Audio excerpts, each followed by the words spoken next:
Pension systems across Europe are facing a demographic time bomb.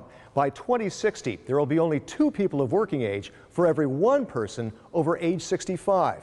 There's widespread agreement that pension reform is needed, but there are also deep divisions over how to do it. The EPP Group, the largest in the European Parliament, organized this hearing titled Pensions, a Case for Europe?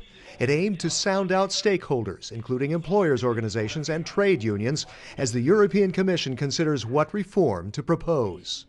Most of the member states do have a pension system in which you pay as you go.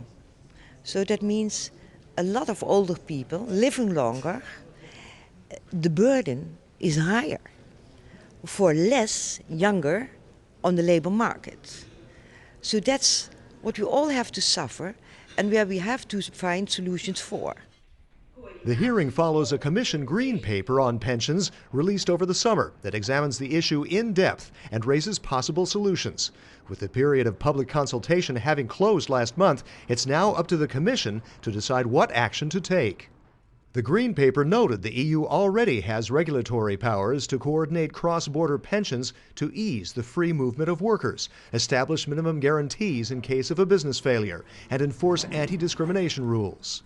But, says another EPP Group MEP, there should be limits to the EU's scope, that the member states have to assume their responsibilities.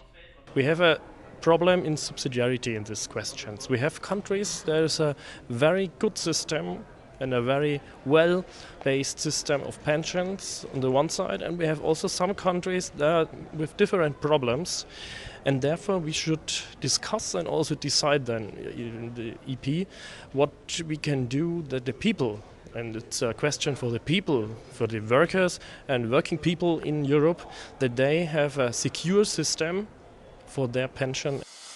The Green Paper raises the issue of how much to raise the retirement age, taking into account rising life expectancy. It seeks, in its words, a sustainable balance between time spent in work and time spent in retirement, which can involve both working more and longer. Martin Kassler agrees. A little bit longer, this is not a question that's clear in Europe, I think so, but how long, this is at the moment too early to say how long.